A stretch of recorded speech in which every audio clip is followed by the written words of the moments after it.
हमारे संस्थान में प्रोफेसर वांगचुक दोरजे नेगी जी नए कुलपति के रूप में आज अपना कार्यभार ग्रहण किया है।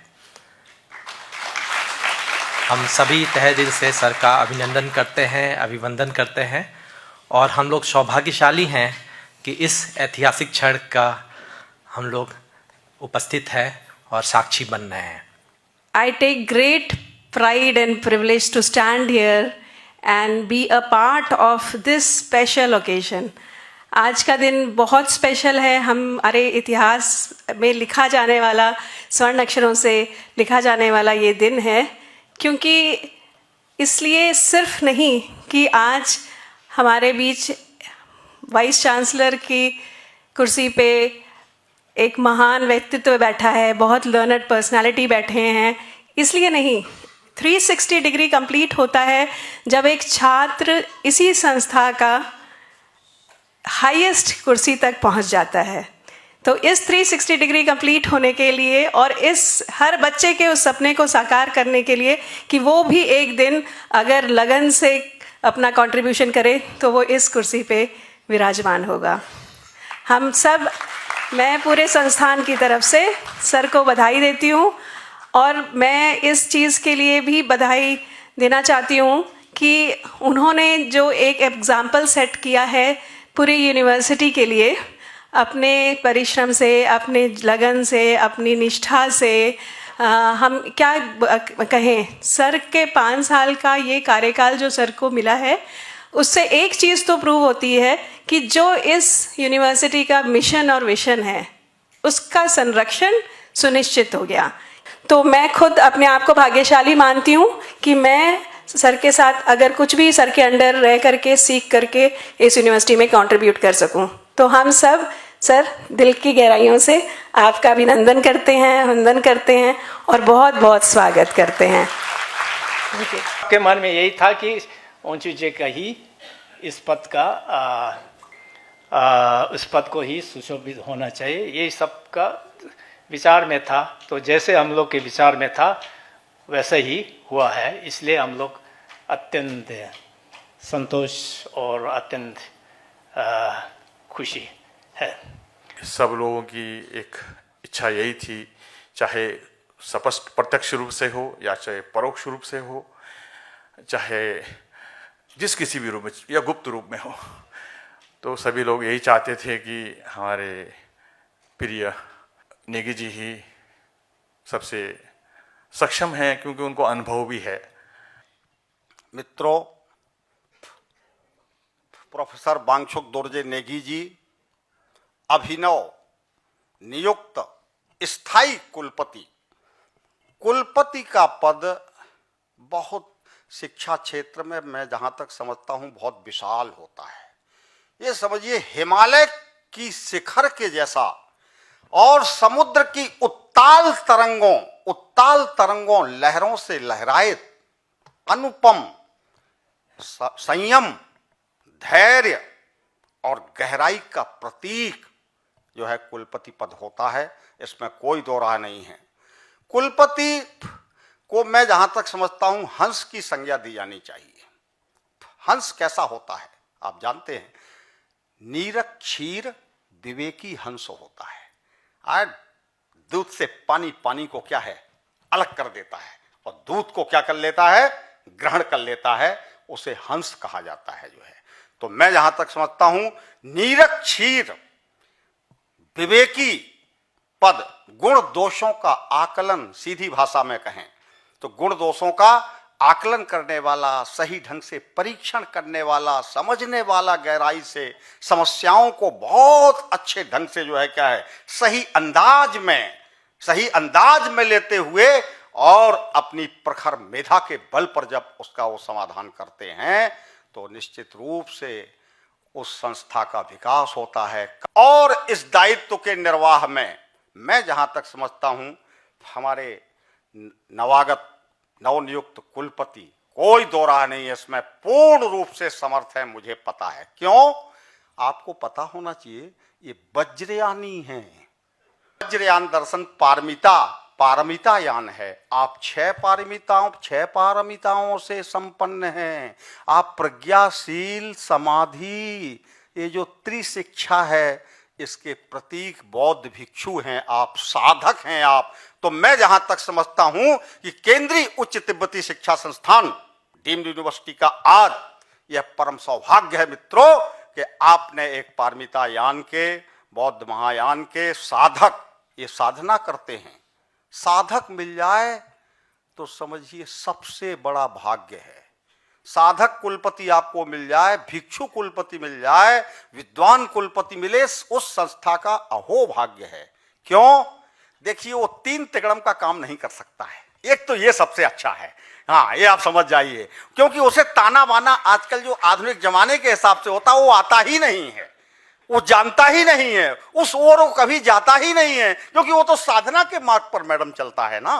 तो इसलिए हम लोग बड़े भाग्यशाली हैं, बड़े सौभाग्यशाली हैं कि आज हमने जो है एक वज्रयानी साधक विद्वान कुलपति को प्राप्त किया है।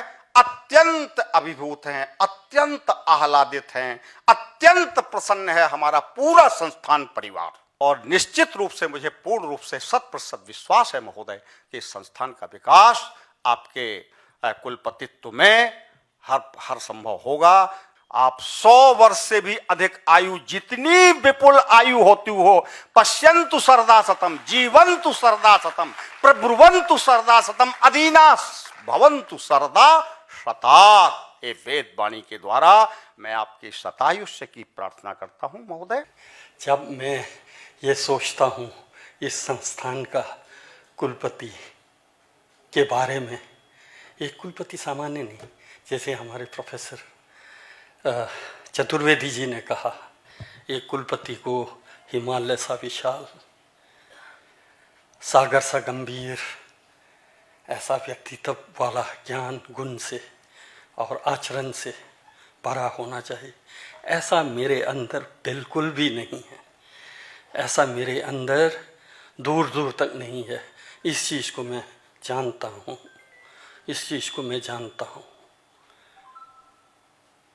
लेकिन निश्चित रूप से शिक्षा का प्रयोजन क्या होता है? एक व्यक्ति को ईमानदार, परोपकारी, बायसलेस काम करने वाला होना चाहिए। वो शिक्षा की एक प्रकार से परिणति या शिक्षा का परिणाम होता है।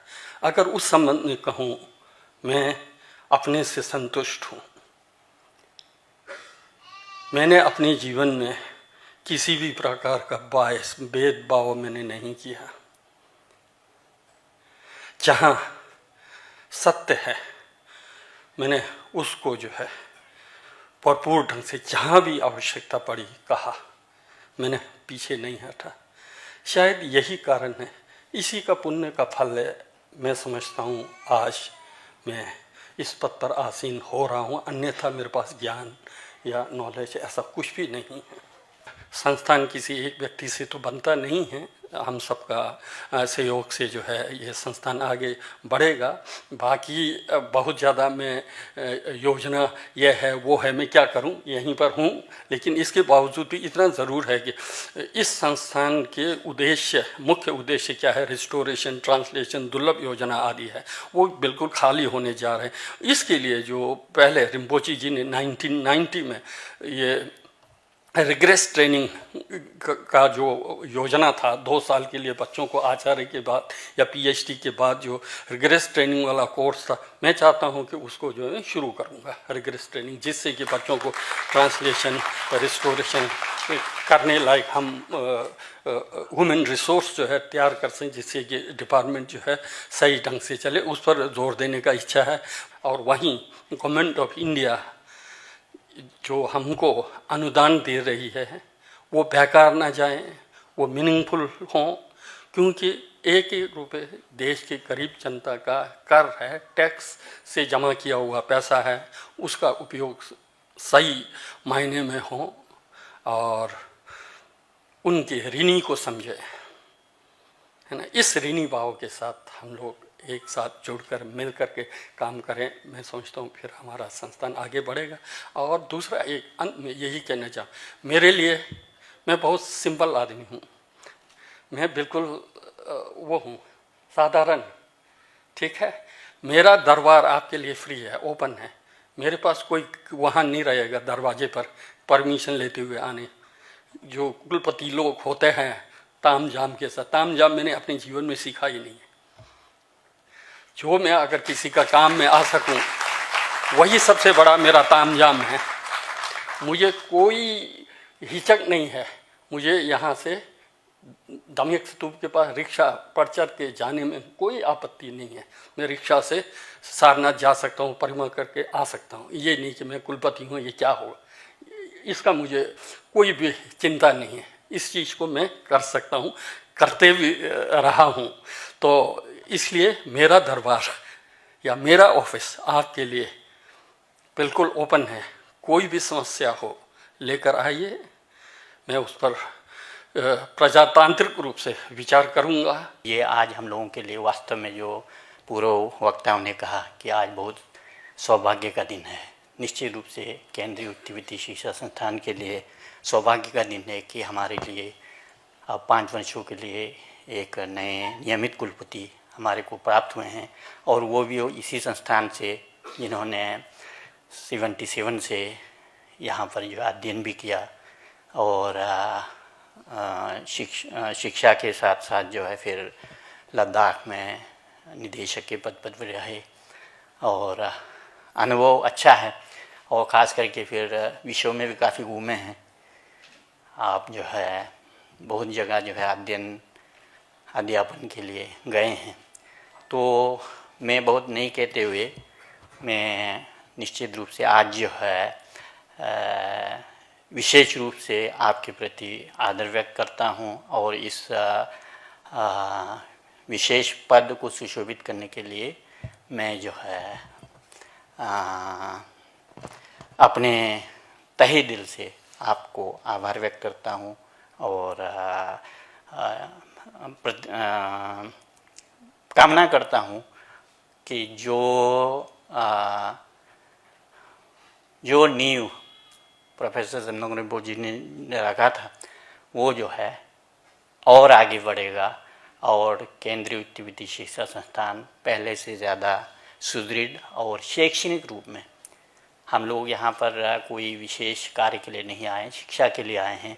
शिक्षा की सतर जो है आगे बढ़े और सारे विभाग आगे बढ़ें, और एक जो आधुनिक शिक्षा संस्थान को जिस ढंग से आगे बढ़ना चाहिए वो आगे बढ़े। परम पावन दलाई लामा जी ने जिस उद्देश्य के लिए इस संस्थान को जो है बनाने का जो उनका सोच था, उनके जो बचे कार्य हैं, क्योंकि कार्य कभी ख़त्म नहीं होते, और ख़ास करके जो शैक्षणिक कार्य हैं वो तीनों कालों के लिए होता है और बहुत दूर तक के लिए होता है। अगर हम लोग कंजूर तंजूर को ही देखें, केवल कंजूर का द्वितीय संपादन भी करें तो वो कम से कम 50 साल लगेगा। अगर 20-25-50 लोग लगेंगे तो काम बहुत है। तो इसलिए जो परम पावन जी ने बहुत ऊंचे उद्देश्य के लिए, बहुत बड़े कार्य के लिए, और भारत के जो बहुत प्राचीन और सुदृढ़ विद्या है उसको आगे बढ़ाने के लिए इस संस्थान की परिकल्पना की है। तो ये आगे बढ़े और अच्छे नेतृत्व के साथ आगे बढ़े, ये मैं कामना करता हूँ। बहुत बहुत धन्यवाद।